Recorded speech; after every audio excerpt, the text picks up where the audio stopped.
नमस्कार विद्यार्थी मित्रांनो, स्वागत आहे तुमचं गणित शिकूया या यूट्यूब चॅनलमध्ये. विद्यार्थी मित्रांनो, आपण इयत्ता 10वी विज्ञान भाग 2 यामधील प्रकरण 10वे आपत्ती व्यवस्थापन याचा अभ्यास करत आहोत. त्यामध्ये आज आपण प्रथमोपचार व आपत्कालीन कृती या घटकासंदर्भात माहिती करून घेणार आहोत. तर या घटकाच्या अभ्यासापूर्वी आपण सांगा पाहू यामध्ये जे प्रश्न विचारलेले आहेत त्यांची माहिती करून घेऊयात. चला तर मग आजच्या व्हिडिओला आपण सुरुवात करूयात. प्रथमोपचार व आपत्कालीन कृती. प्रथमोपचार म्हणजे काय हे तुम्हाला या गोष्टीबद्दल माहीत आहे. प्रथमोपचार किट काय असतो, त्यामध्ये काय काय वस्तू असतात हेही तुम्हाला माहिती आहे. समजा काही अपघात झाला किंवा कुठे काही घटना घडली आजूबाजूच्या परिसरात, तर त्या लगेच डॉक्टरकडे जाण्यापूर्वी आपण आधी प्रथमोपचार तिथे करत असतो. म्हणजे त्याच्यामध्ये काही मलम असतात, काही जंतुनाशक औषधं असतात, काही आणि कापूस असतो, त्याच्यावर बांधण्यासाठी ती पट्टी असते. या सगळ्या गोष्टी त्यामध्ये असतात की ज्याच्यामुळे त्या अपघात झालेल्या व्यक्तीला तात्पुरता उपचार करून मग डॉक्टरकडे नेण्यासाठी या प्रथमोपचार ची गरज असते.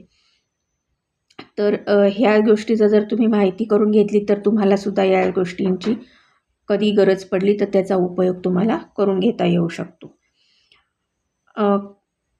कधीकधी आपल्या निष्काळजीपणामुळे किंवा आपलं लक्ष नसेल तर त्या गोष्टीमुळे सुद्धा आपत्ती ओढवतात. तर आता समजा आपण एखाद्या परिसरात वावरत आहोत, तर तिथे कधीकधी तुम्ही हे अशा प्रकारचे चिन्ह बघितलेली असतील आणि त्या चिन्हांकडे आपण काय करतो, काय असतील म्हणून असं दुर्लक्ष करून जातो. पण ही चिन्ह कशासाठी असतात, तर ती आपल्याला सावध करण्यासाठी असतात की यांच्याकडे दुर्लक्ष करू नका. ही आपल्याला सावधानतेचा इशारा ही चिन्हे आपल्याला देत असतात की धोका आहे तो टाळा. या चिन्हातून आपल्याला लक्षात येतो. हे विचार करामध्ये जे काही प्रश्न आपल्याला दाखवलेला आहे त्याची उत्तर आता आपण बघूयात.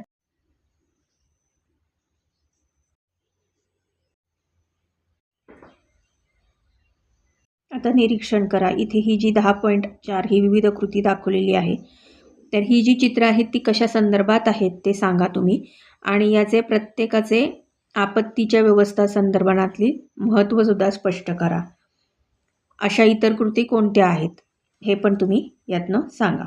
आता आपत्कालीन परिस्थितीमध्ये आपत्ग्रस्ताचे वहन करण्यासाठी पाळणा पद्धत जी इथं अमध्ये दाखवली आहे. पाठंगुळीला मारणे म्हणजे पाठीवर उचलून घेणे, हाताची बैठक, अशा विविध पद्धती वापराव्या लागतात. आपत्ग्रस्ताची जी शारीरिक स्थिती कशी आहे त्यानुसार वेगवेगळ्या पद्धती ठरतात. दररोजच्या जीवनात आपल्याला अनेक लहान मोठ्या आपत्तींना सामोरे जावे लागतात. अपघात घडणे, गर्दीच्या ठिकाणी चेंगराचेंगरी होणे, भांडण तंटे यातून इजा होते, विजेचा झटका बसतो, भाजतो, उष्माघात होतो. म्हणजे उन्हाळ्याच्या दिवसात आपल्याला हे उष्माघाताचे प्रकार जास्त बघायला मिळतात. सर्पदंश होतो, श्वानदंश होतो, विद्युत पुरवठ्यामध्ये शॉर्ट सर्किट होऊन आग लागू शकते, एखाद्या रोगाची साथ पसरते. अशा कितीतरी आपत्ती दिवसभरात आपल्यासभोवती घडत असतात. या आपत्ती आपल्या घरी, शाळेत, आपण जेथे वावरतो तिथे घडून येतात असतात. म्हणजे आपल्या परिसरातच घडतात त्या. या आपत्ती काळात आपली भूमिका नेमकी काय असावी? अचानक उद्भवलेल्या आपत्तीमुळे आपत्ग्रस्त वैद्यकीय उपचार मिळण्यापूर्वी तत्काळ काही उपाययोजना मिळणे आवश्यक असते. अशा वेळेस प्रथमोपचार उपयोगी पडतो, जसं मी तुम्हाला आधी सांगितलं.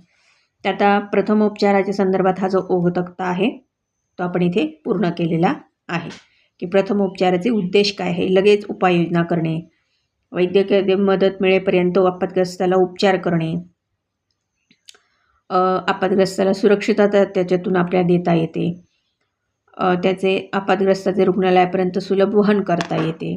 या सगळ्या गोष्टी त्यामुळं घडतात. प्रथमोपचार पेटीची इथे आपल्याला त्यांनी माहिती दिलेली की प्रथमोपचार पेटी म्हणजे काय आणि त्यामध्ये काय काय साहित्य आवश्यक असतं.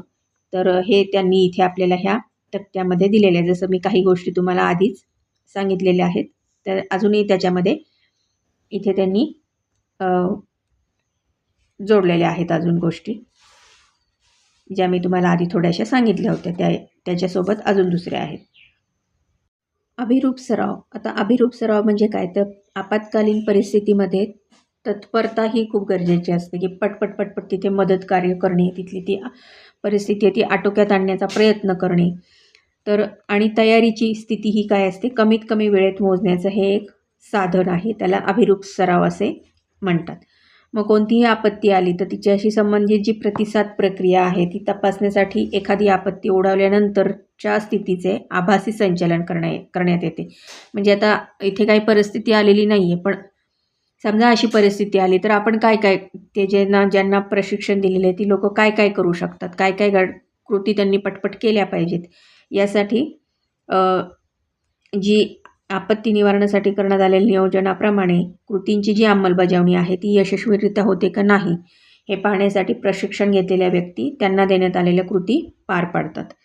यावरून आपण आपत्ती निवारणासाठी उभी केलेली यंत्रणा किती सक्षम आहे हे आपल्याला त्यातून समजतं. आता समजा आग लागली एखाद्या ठिकाणी तर या आपत्तीवर आधारित बचाव कार्याचा अभिरूप सराव अग्निशमन दलाच्या जवानांमार्फत अनेक शाळांमधून घेतला जातो. यामध्ये आग विझवण्यासंदर्भात पहिल्या एखाद्या मजल्यावर अडकून पडलेल्या नागरिकास बाहेर काढण्यासंदर्भात, तसेच आगीच्या प्रभावाखाली येऊन कपडे पेट घेतलेल्या नागरिकास कसे वाचवावे याचे काही महत्त्वाच्या कृती याच्यामध्ये दाखवण्यात आलेल्या असतात.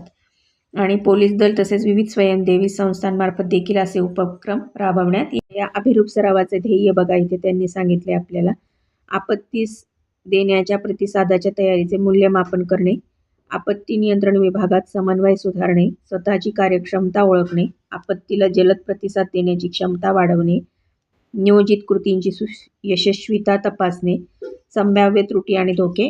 हे नेहमी लक्षात ठेवा की शाळेमध्ये जिने उतरताना गर्दी करू नका, एकमेकांना ढकलू नका. महत्त्वाचे दूरध्वनी क्रमांक लक्षात ठेवा, आवश्यक तेथे वापर करा. उदाहरणार्थ पोलिसांचा 100 आहे, अग्निशमन दलाचा 101 आहे, आपत्ती नियंत्रण कक्षाचा 108 आहे, रुग्णवाहिकेचा 102 इत्यादी. याप्रमाणे रस्ते ओलांडताना डावीकडे उजवीकडे बघा, वाहन येत नाही याची खात्री करा, रहदारीचे नियम पाळा, बेवारस वस्तूला हात लावू नका, अफवा पसरवू नका, गर्दीच्या ठिकाणी गोंधळ करू नका. याप्रमाणे बघा, स्वच्छता असेल म्हणजे हे मुलांनी इथे ह्या प्रकारे अशा सगळे बोर्ड घेऊन ते आपल्याला त्यांनी दाखवलेलं आहे. तर विद्यार्थी मित्रांनो, अशा प्रकारे आपण हे जे प्रकरण आहे आपलं 10वं आपत्ती व्यवस्थापन ते अभ्यासून पूर्ण केलेलं आहे. तर आता आजच्या व्हिडिओ तिथेच थांबूयात, भेटूयात पुन्हा पुढच्या व्हिडिओमध्ये. तोपर्यंत नमस्कार, धन्यवाद.